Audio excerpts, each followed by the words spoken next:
네, 4절 말씀에 보니까 이스라엘 백성들의 마음이 조급했다 이렇게 나옵니다.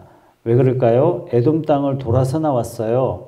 호르산에서부터 홍해길을 따라서 나아가는데 이스라엘 백성들이 걷는 걸음이 너무 많았던 겁니다. 마음이 조급했다는 말은 마음에 낙심이 되었고 마음에 상처가 되었다 이런 뜻이에요. 본래는 에돔 땅 왕의 대로를 통과하려고 했는데 에돔 왕이 거부하게 됩니다. 그래서 에돔 땅을 먼 길을 둘러서 우회하게 됩니다. 우회하다 보니까 길이 멀었던 거예요. 남방 아랏 왕과 또 충돌하게 되었어요. 1절 말씀 보세요. 네겝 지방에 살고 있던 가나안 사람 아랏 왕은 이스라엘이 아다림 길로 오고 있다는 소식을 듣고 나와서 이스라엘과 맞서 싸워 그들 가운데서 얼마를 포로로 잡았다. 분명 이스라엘로 봤을 때는 정말 위기예요. 이 위기 때 이스라엘 사람들이 어떻게 했는지 2절에 보세요. 그때 이스라엘이 주님께 다음과 같은 말로 서약하였다. 주님께서 이 백성을 우리 손에 붙이시면 우리는 그들의 성읍들을 전멸시키겠습니다. 붙이시면 이게 뭐죠? 믿음의 기도입니다. 하나님 이렇게 해주시면 3절 주님께서 이스라엘의 간구를 들으시고 그 가난안 사람을 그들의 손에 붙이시니 하나님은 응답하신 거죠. 그죠? 이스라엘이 그들과 그들의 성읍들을 전멸시켰다. 붙이시면 믿음의 기도를 드렸더니 하나님께서 응답해 주셨어요. 붙이시고 그 결과 어떻게 됐어요? 전멸시켰다. 결과가 나온 겁니다. 여러분 결과는 굉장히 좋았는데 아무튼 너무나 먼 길을 둘러서 왔어요. 길이 멀고 험하다 보니까 백성들이 많이 지쳤어요. 많이 고생을 했어요. 피곤할 수밖에 없는 거죠. 그러자 지도자를 원망합니다. 여러분 원망하더라도 도를 넘어서면 안 돼요. 선을 넘으면 안 돼요. 5절 말씀 보세요. 그래서 백성들은 하나님과 모세를 원망하였다. 뭐라고 원망하는지 보세요. 어찌하여 우리를 이집트에서 데리고 나왔습니까? 이게 뭡니까? 왜 우리를 구원시켰습니까? 이 말이에요. 이 광야에서 우리를 죽이려고 합니까? 하나님은 우리에게 생명을 주시려고 구원의 길, 십자가의 길 허락해 주셨는데 하나님 우리 죽이려고 그럽니까? 이렇게 얘기하고 있는 거예요. 먹을 것도 없습니다. 마실 것도 없습니다. 이 보잘것없는 음식이 뭡니까? 이 보잘것없는 음식 만나예요. 만나. 여러분 만나가 무엇을 상징한다고요? 예수 그리스도를 상징한다고요. 이 보잘것없는 음식 진저리가 납니다. 지긋지긋합니다. 이스라엘 백성들이 원망은 하되 뭐만 원망하면 돼요? 하나님 길이 너무 멉니다. 하나님 길이 너무 험합니다. 우리 좀 살펴주셔야 되는 거 아니겠습니까? 여기까지만 딱 하면 되는데 우리를 구원하신 하나님을 원망, 구원의 그 근거 되신 예수 그리스도도 원망, 선을 넘고 말았어요. 여러분 히브리서에 보면 하나님의 아들을 짓밟고 언약의 피를 부정하게 여기고 은혜의 성령을 욕되게 하는 자가 받을 형벌이 두렵지 않느냐 이런 말씀이 있거든요. 자, 이들이 받을 두려운 형벌이 6절에 나옵니다. 자, 6절 말씀에 보면 그러자 주님께서 백성들에게 불뱀을 보내셨다. 그것들이 사람을 무니 이스라엘 백성이 많이 죽게 됩니다. 여러분 왜 하필이면 불뱀일까? 하나님께서 다른 여러 가지 방법이 있으셨을 텐데 왜 불뱀일까? 여러분 뱀 하면 딱 떠오르는 사건이 있죠. 창세기 3장의 사건입니다. 아담을 넘어뜨린 간교한 뱀.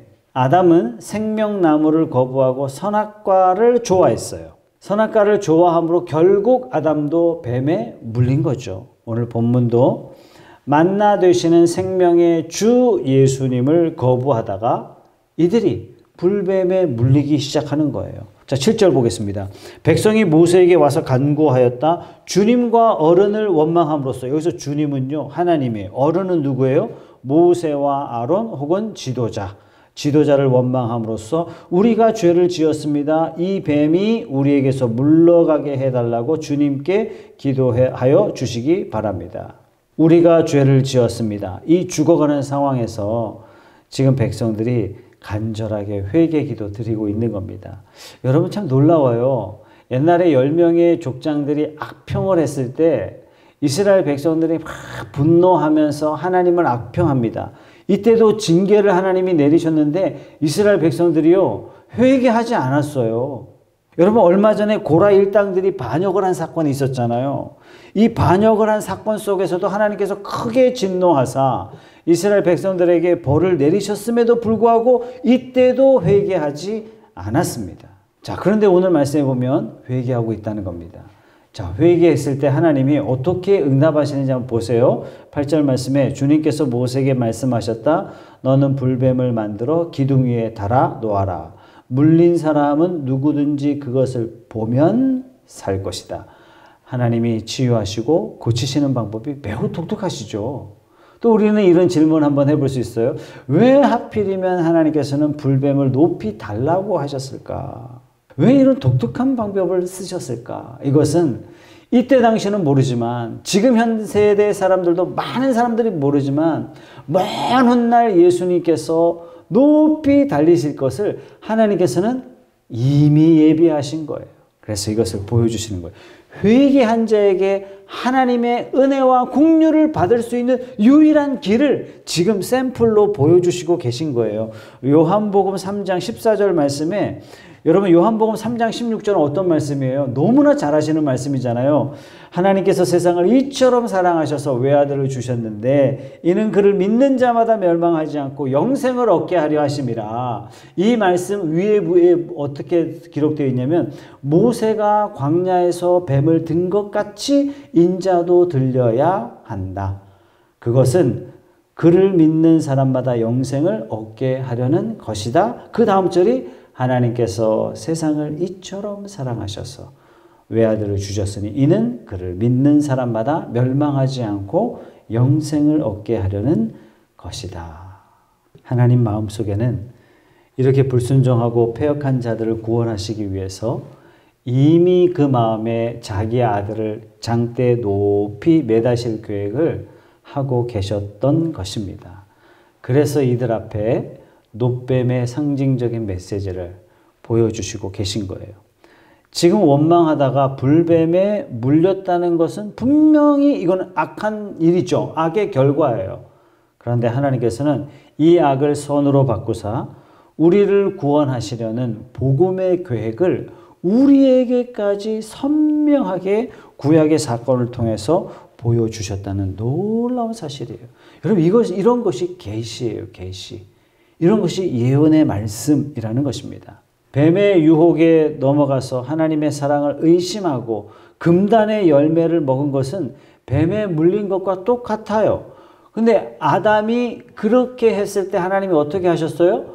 또한 아담에게 여자의 후손을 보내서 뱀의 머리를 밟을 것이라는 원복음의 놀라운 비전을 하나님께서 아담에게 선포해 주셨던 것입니다. 자, 9절 말씀에 뱀이 사람을 물었을 때 어떻게 하라고요? 물린 사람은 구리로 만든 그 뱀을 쳐다보면 살아난다. 여러분, 우리가 어떻게 구원받아요? 새벽 예배 10년 동안 단 하루도 안 빼고 하면 됩니까? 아니에요. 십자가 바라보면 저와 여러분들에게 영생이 주어지는 줄 믿습니다. 똑같아요. 구약의 구원이나 신약의 구원이나 하나님께서는 똑같은 원리로 저와 여러분들을 구원의 길로 인도하시는 것입니다. 자, 여러분, 노뱀을 어디다 달으라고요? 기둥 위에 높이 달라, 이렇게 말씀하세요. 여러분, 기둥 위는 어떤 의미를 가지냐면 저주받은 곳이에요. 물린 사람은 그 저주받은 노뱀을 쳐다보면 살아난 것처럼 진정으로 회개하고 쳐다보는 자는 살아남는 거예요. 그런데 문제는요, 다 쳐다봤을까요? 많은 사람들이 이 사건을 통해서 죽어갔어요. 불뱀에 물려서 죽어가면서도 쳐다만 보면 살아날 수 있다라고 그렇게 이야기했는데도 불구하고 안 쳐다봐요. 왜 안 쳐다봐요? 목이 뻣뻣해서 목이 안 돌아가는 거예요. 누가 안 봤을까요? 로마서 2장 5절 말씀에 이런 말씀이 있어요. 그대는 완고하여 회개할 마음이 없으니 하나님의 공정한 심판이 나타날 진노의 날에 자기가 받을 진노를 스스로 쌓아 올리고 있는 것입니다. 어떤 사람이에요? 완고한 사람이에요. 어떤 사람이에요? 고집센 사람이에요. 목이 곧은 사람이에요. 이런 사람이 어떤 사람이에요? 구체적으로 하나님을 부정하는 사람이에요. 하나님을 악하다라고 평하는 사람이에요. 하나님은 나쁘다라고 평가하는 사람이에요. 결론적으로 자기 생각에 사로잡혀 사는 사람, 하나님의 구원이 미치지 못하는 불행한 사람인 것입니다. 자, 이제 고침받은 이스라엘 사람들이 쳐다보고 살아난 자들이 어디로 향하는지 그 다음 절부터는요, 21장 10절부터는 이제 전진이 나옵니다. 자, 그러면 제가 이 말씀을 묵상하면서 우리 인생의 전진은 언제 이루어지냐면 예수 그리스도 십자가를 바라보는 자를 통해서 하나님께서는 전진시키신다는 사실입니다. 사랑하는 성도 여러분, 저와 여러분들이 아침 저녁으로 예수 그리스도를 온전히 바라보며 매일매일 주님 앞에 전진하는 믿음의 삶을 사시기 바랍니다. 4절 말씀에 호르산에서, 10절 말씀에 오봇으로, 11절에 이에 아바림으로, 12절에 세렙 골짜기를 거쳐서 13절에 아르논 강에 도착하게 됩니다. 아르논 강에 도착했을 때 하나님께서 이렇게 명령하세요. 16절 말씀에 그들은 그곳을 떠나서 부엘에 이르렀다. 부엘은 주님께서 모세에게 백성을 모아라 내가 그들에게 물을 주마 하고 말씀하신 바로 그 샘이 있는 곳이다. 여러분, 지금까지는 이스라엘 백성들이 물 달라고 배고프다고 이스라엘 백성들이 원망하고 불평하다가 겨우겨우 물을 얻었어요. 그런데 오늘 말씀은 이스라엘 백성들이 물을 요구하지 않았는데 하나님께서 마치 샘을 예비하셔서 물을 공급하십니다. 자, 우리가 하나님은 다 예비하고 계신 거예요. 그 하나님의 예비하심을 은혜 가운데 받지 못하는 이유가 뭐예요? 조급함이에요. 왜 안 주냐고, 빨리빨리 주라고, 답답해 죽겠다고, 나 죽을 것 같다고. 그러나 하나님께서는 우리의 필요를 아시는 하나님께서는 우리에게 가장 좋은 것을 가장 좋은 때에 주시려고 하나님은 예비하십니다. 그래서 신앙의 모습은 어떤 모습이냐면요, 순종과 인내예요.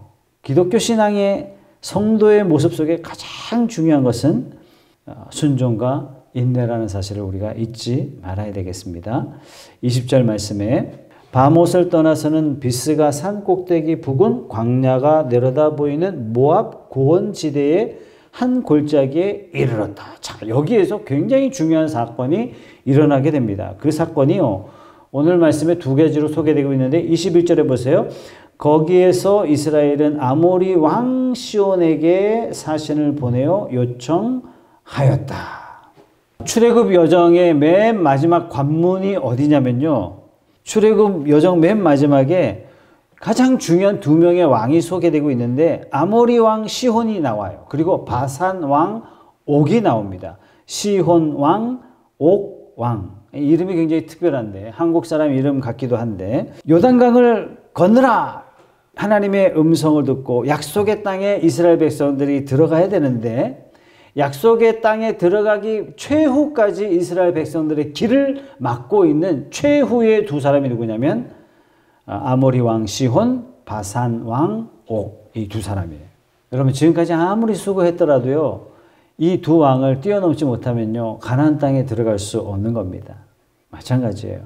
저와 여러분의 인생에도 하나님께서 남겨놓은 여러 가지 장애물들을 믿음으로 잘 건널 뿐만 아니라 마지막 때 우리가 넘어야 할 장애물까지 끝까지 잘 싸워가야 됩니다.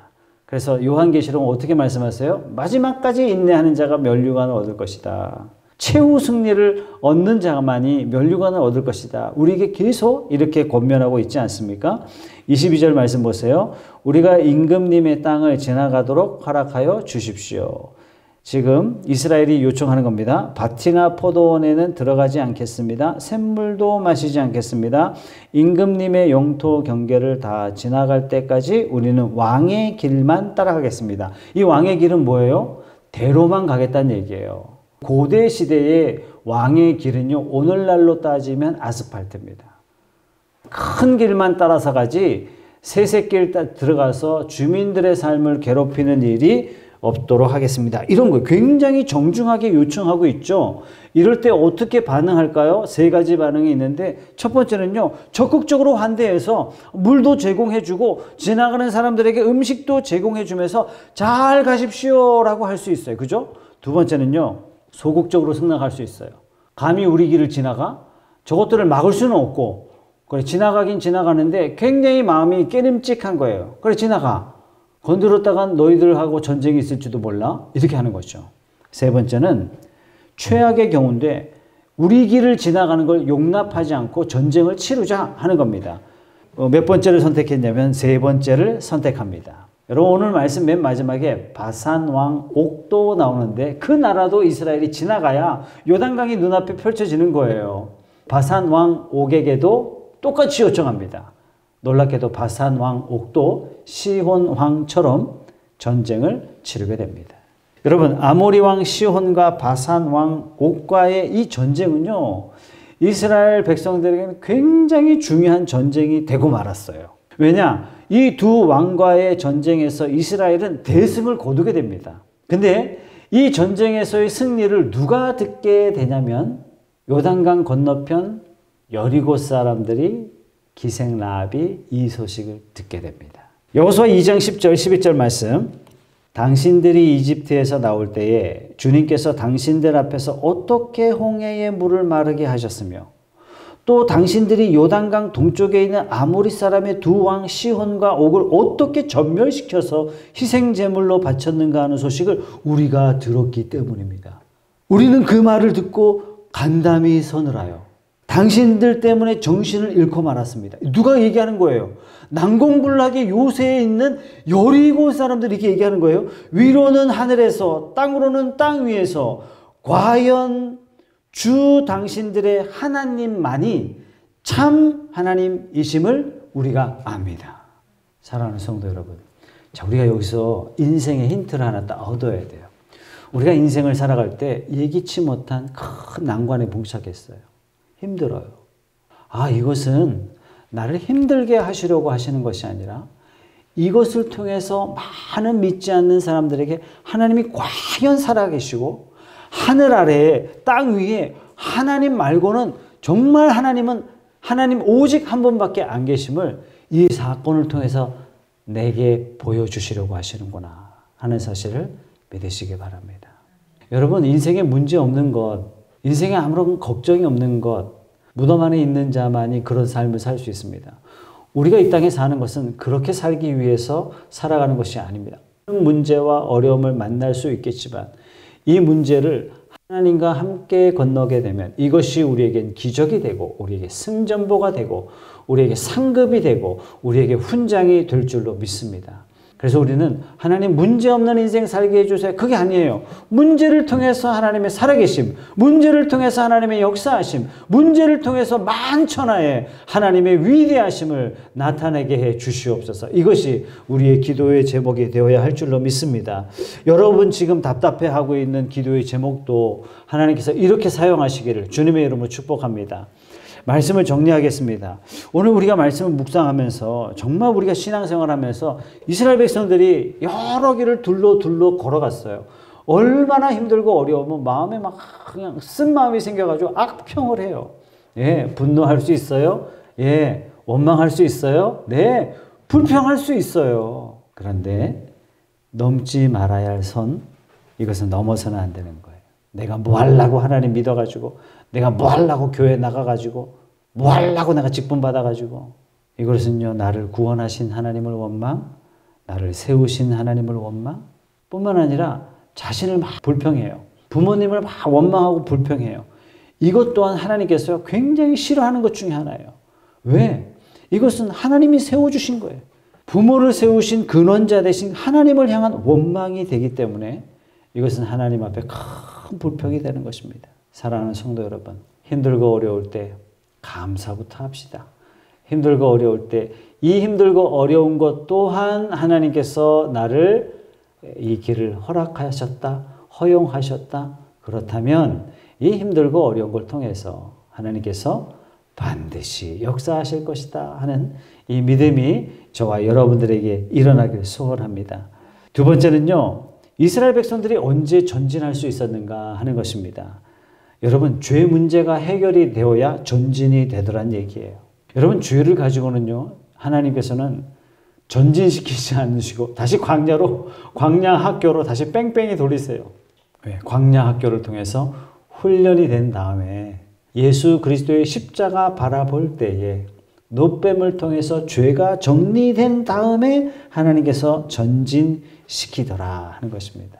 사랑하는 여러분, 올 한 해는 뭐 코로나가 어렵다, 뭐 경제가 어렵다, 여러 가지 일 있지만 하나님께서 여러분들을 출발시킨다면 누가 그 길을 막을 수 있겠습니까? 여러분들이 그러한 인생 되시기 바랍니다. 하나님 앞에 죄 문제 해결하시고 오직 십자가 붙잡고 앞으로 나아가는 저와 여러분들이 되시길 주님의 이름으로 축복합니다. 세 번째, 성도에게는요 반드시 마지막 싸움이, 큰 싸움이 기다리고 있어요. 여러분, 지금까지 내 인생 돌아보면서 하나님께서 다 하셨는데 어찌 앞일을 우리에게 무관심 하시겠습니까? 아니에요. 저와 여러분 앞에 놓여져 있는 이 싸움, 반드시 중요한 마지막 싸움이 우리에겐 있다. 어떤 것이 마지막 싸움인지 그건 누구도 몰라요. 그렇기 때문에 성도는 매 순간이 마지막 싸움인 것처럼 하나님 앞에서 승리하는 전쟁을 치루어야 할 줄로 믿습니다. 내게 준 싸움을 통해서 하나님만이 하나님 되심을 이 세상에 드러내실 줄 믿습니다.